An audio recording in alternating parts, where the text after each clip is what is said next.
जनाब सलीम हफीज साहब सदर दिल्ली मजलिस इत्तेहादी मुस्लिमीन,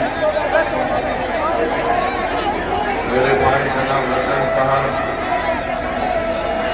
और जाकिर नगर के मजलिस इत्तेहादी मुस्लिमीन के उम्मीदवार साहिबा मोहतरमा नादिरा परवीन सिद्दीका साहिबा, बुजुर्गान मिलत,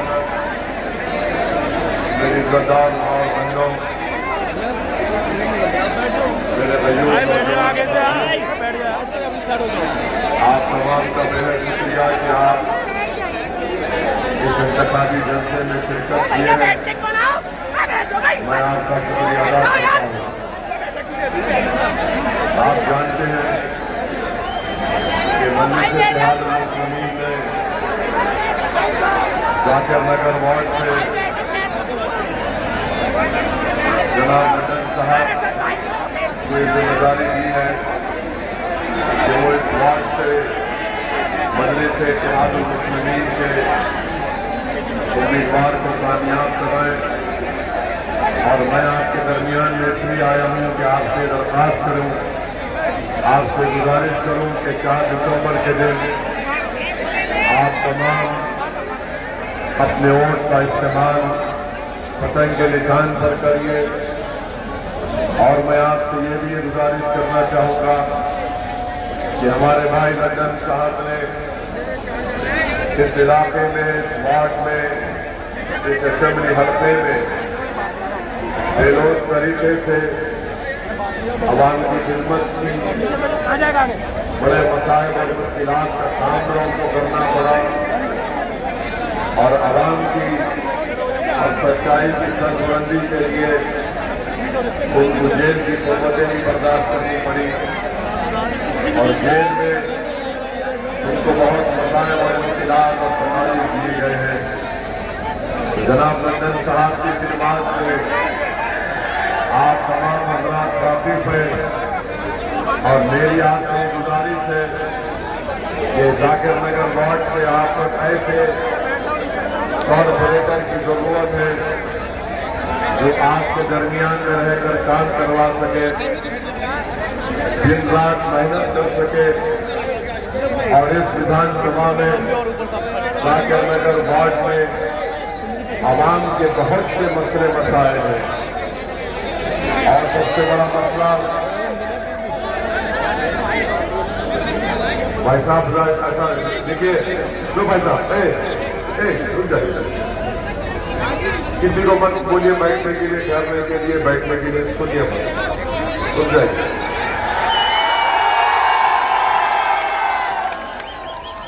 जाकिर नगर वार्ड में पीने के पानी का मसला है। यहाँ पर साफ पीने का पानी नहीं मिलता, रोड का कोई इंतजाम नहीं है, ड्रेनेज लाइन नहीं है, कचरे के अंबार हैं, अस्पताल नहीं है। ये ऐसे बुनियादी मसले हैं जिसकी हर इंसान को जरूरत होती है। अफसोस की बात तो ये है कि 3 बार का कॉर्पोरेटर कांग्रेस का रहा, नहीं मालूम उन्होंने कुछ काम किया या नहीं किया, मगर हकीकत यह है कि उन्होंने सिर्फ कामयाबी के बाद यहाँ के राय दहिंदगान को, यहाँ के वार्ड के रहने वाले बाशिंदों को, उनको भुला दिया और उनकी तकालीफ को भुला दिया। आज जाकिर नगर की जनता से, आवाम से मैं अपील कर रहा हूँ कि आप ऐसे बेलोज शख्स को कामयाब करिए जिसको आप जानते हैं, जो आपके दरमियान में रहेगा। आप यहाँ से मजलिस को कामयाब करिए। मैं खुद आपसे वादा कर रहा हूँ कि मैं जनाब लखन साहब के पीछे रहूँगा ताकि आपके हर मसाइल को, आपकी तकालीफ को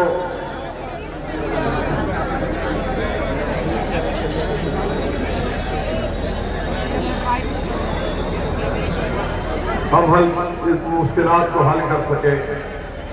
दूसरी बात मैं आपसे अर्ज करना चाह रहा हूं कि जहां तक कांग्रेस पार्टी का सवाल है, कांग्रेस पार्टी दिल्ली के एमसीडी के चुनाव में नहीं है। इनका नेता पूरे भारत में पैदल फिर रहा है और जो कांग्रेस पार्टी 15 साल दिल्ली में हुकूमत की थी, जिसको आपने वोट देकर यहाँ पर मोहतरमा शीला दीक्षित को चीफ मिनिस्टर बनाया, आज कांग्रेस का ये हाल हो चुका है कि एमसीडी के चुनाव में उनके कोई नेता या लीडर नजर नहीं आते।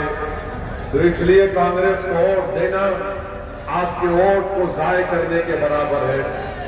तीसरी बात यह है कि आम आदमी पार्टी है, केजरीवाल है, जिसको मैं छोटा रिचार्ज कहता हूं। आप जानते हैं कि दिल्ली में जब CAA का एहतजाज चल रहा था शाहीन बाग में, यही दिल्ली का मुख्यमंत्री था जिसने अपने बयान में कहा था कि अगर मेरा बस चलता तो मैं 15 मिनट के अंदर शाहीन बाग को हटा देता। ये इसका असली चेहरा है। ये वही दिल्ली का मुख्यमंत्री है जिसने कोविड की पहली वेव में तबलीगी जमात के ऊपर झूठा इल्जाम लगाया।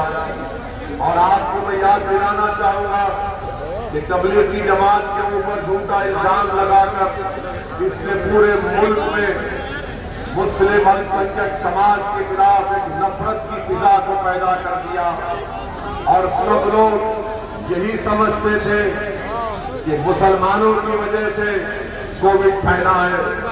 आपको याद दिलाना चाह रहा हूं, यही दिल्ली का मुख्यमंत्री वजीर आला चीफ मिनिस्टर था जिसने कोविड की पेशेंट की लिस्ट रिलीज होती थी तो एक सेक्शन में लिखा होता है कितने लोगों को आज कोविड हुआ, कितने लोग डिस्चार्ज हुए।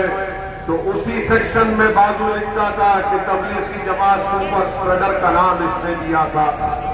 जिसके जहन में नफरत भरी हुई है, जो हिंदुत्व आइडियोलॉजी का मानने वाला है और दिखावे के लिए बहुत कुछ कहता है, मगर इसका दिल, इसका जहन पूरा हिंदुत्व आइडियोलॉजी के ऊपर है।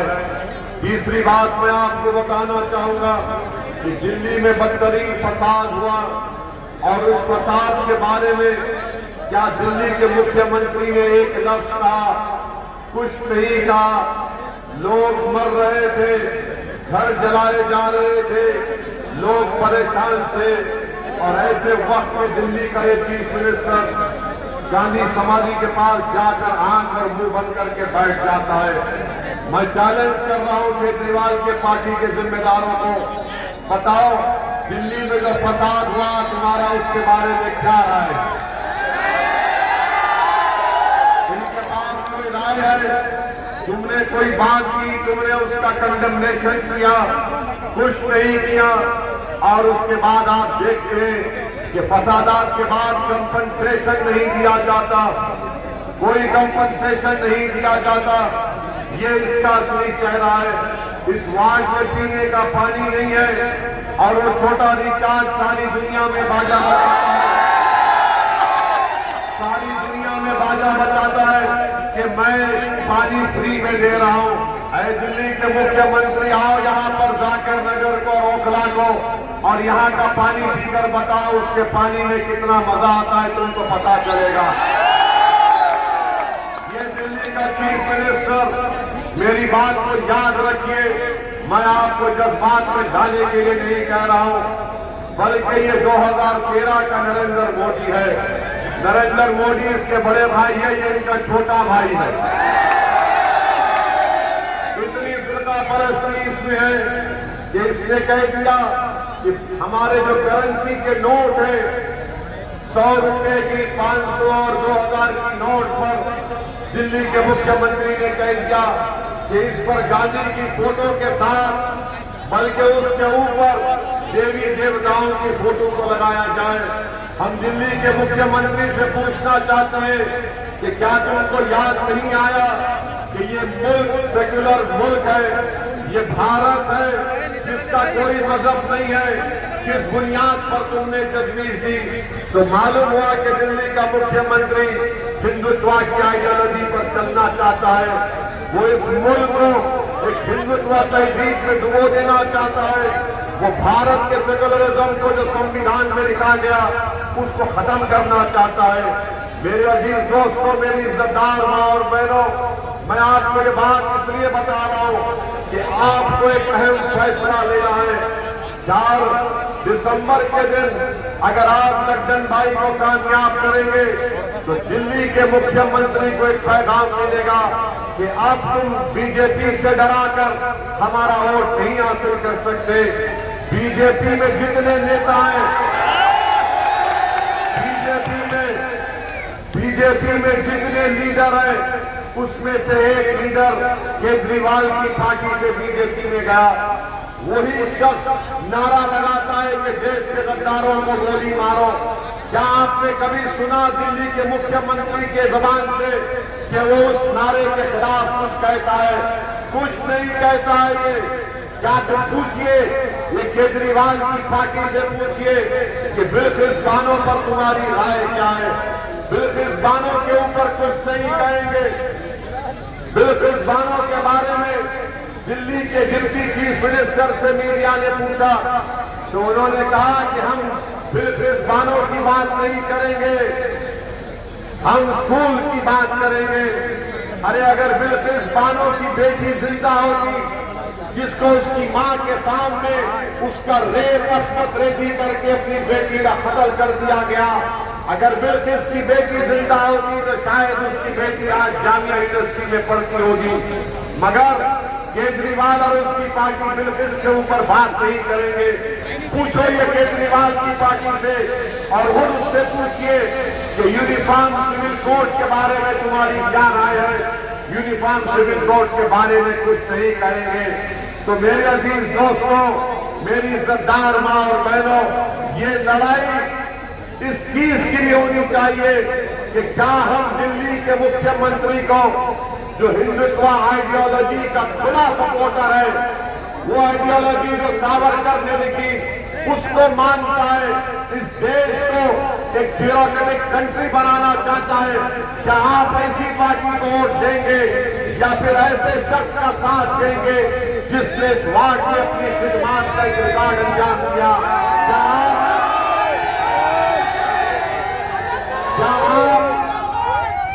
क्या आप ऐसे झूठे का साथ देंगे या लड्डन भाई जैसे सच्चे का साथ देंगे? आप किसका साथ देंगे? आप किसका साथ देंगे?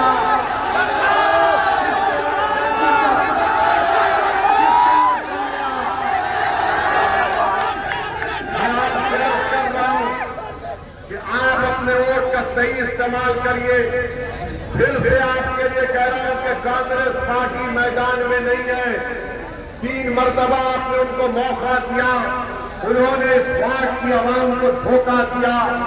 आपने उस छोटे रिचार्ज को मौका दिया असेंबली इंतखाबात में, उन्होंने कुछ नहीं किया, बल्कि ओखला में कुछ नहीं किया।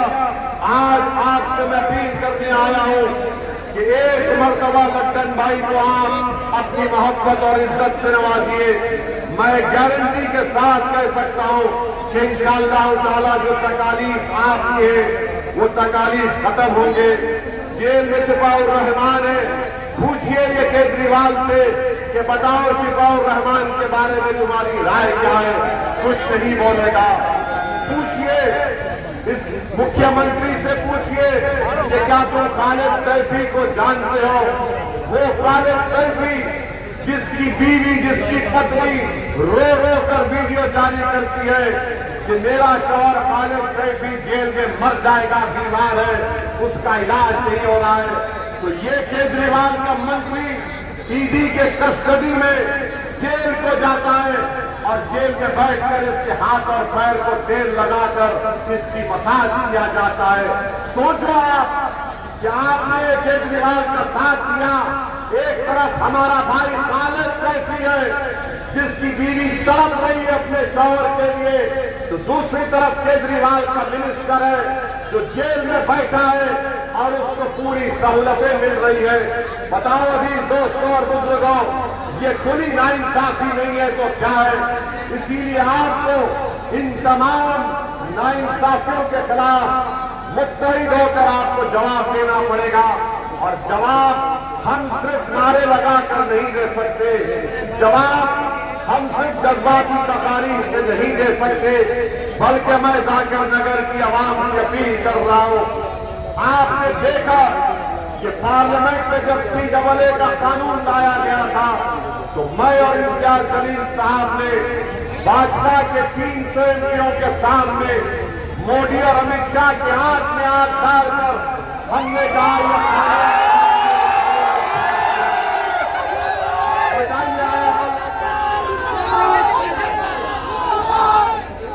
आपने देखा कि ट्रिपल तलाक का कानून 3 मरतबा नरेंद्र मोदी की हुकूमत ने लाया।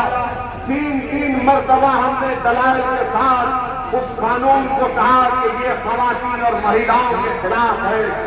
आपने देखा कि UAPA का कानून अमित शाह जुलाई 2019 में लेकर आते हैं और ऐसा गंदा अमेंडमेंट लेकर आया कि दिल्ली में NIA का कोई भी इंस्पेक्टर किसी भी जगह पर बैठे एक शख्स को टेररिस्ट का ऐलान कर सकता है, उसको टेररिस्ट घोषित कर सकता है। कौन उस UAPA अमेंडमेंट कानून के खिलाफ बोला? पूछो ये केजरीवाल से, क्या इसने UAPA कानून का साथ नहीं दिया? आज उसी UAPA के कानून में खालिद सैफी जेल में सड़ रहा है, कई नौजवान बच्चे और बच्चियां जेल में सड़ रही है। पूछो ये कांग्रेस पार्टी से, यही कांग्रेस पार्टी ने UAPA अमेंडमेंट बिल का अमित शाह के लाए कानून का लोकसभा में सपोर्ट किया। किसने उस कानून की खिलाफ वर्जी की? किसने उस कानून के खिलाफ वोट किया? तो नाम आएगा असदुद्दीन ओवैसी और इम्तियाज जलील का। मेरे अजीज दोस्तों और बुजुर्गों, हर मसले पर हिजाब का मसला उठा कर्नाटका में सबसे पहले उसकी तारीख में बोलने वाले का नाम मजलिस इत्तेहादुल मुस्लिमीन है। पूछिए, ये कांग्रेस से पूछिए, ये छोटा भी जांच से पूछिए, बोलो हिजाब के ऊपर तुम्हारी राय क्या है? तो नहीं बोलेंगे। अरे आपके हर मुद्दे पर, हर मसले पर हम बोलते हैं। अब चुनाव आया है तो जो खामोश बैठते आप क्या उनको वोट देंगे, या जो आपके लिए लड़ते हैं सदाए बुलंद करते हैं? याद रखिए, वोट देना तो आपका काम है, मगर अगर आप खामोश रहने वालों को वोट देंगे तो खुदा ना खास्ता ऐसा वक्त आ जाए कि हम तमाम को ये लोग खामोश कर देंगे। यकीनन भाजपा को हराइए, मोदी को हराइए। हमारी भी ख्वाहिश ये है कि बीजेपी हारे, मगर बीजेपी क्यों जीत रही है? बीजेपी क्यों जीत रही है? बीजेपी इसलिए जीत रही है क्योंकि कांग्रेस और केजरीवाल नरेंद्र मोदी के नक्शे कदम पर चलते हुए भारत की सियासत से मुसलमानों को गायब कर दिया। आज न केजरीवाल के पास उसकी जबान पर मुसलमान का नाम आता, न कांग्रेस के पास लफ्ज मुस्लिम आता है। बताओ आप फिर क्या करने वाले हैं? आप याद रखिए, हम हर बार एक महीने का एहतजाज नहीं कर सकते। सियासी ताकत के जरिए हम तब्दीली पैदा कर सकते हैं। इख्तियार किसी के पास चला जाए, मगर आपका नुमाइंदा होना जरूरी है। अगर लड्डन भाई कामयाब होंगे और होंगे इंशाअल्लाह ताला, अगर ये कामयाब होकर NCD के उस चैम्बर में जाएंगे तो आप पुरुम्मीद रहिए कि वो आवाज उठाएंगे।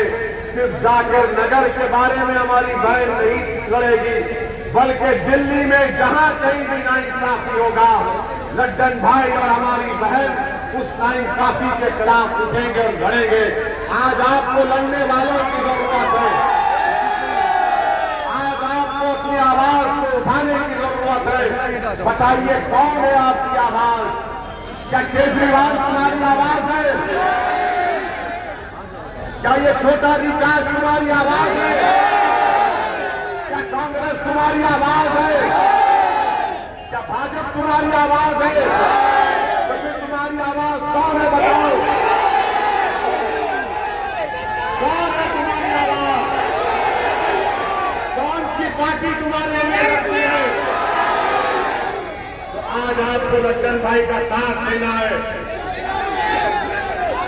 इस शख्स को आप अपने इतिहास और अपनी दुआओं से नवाजिए।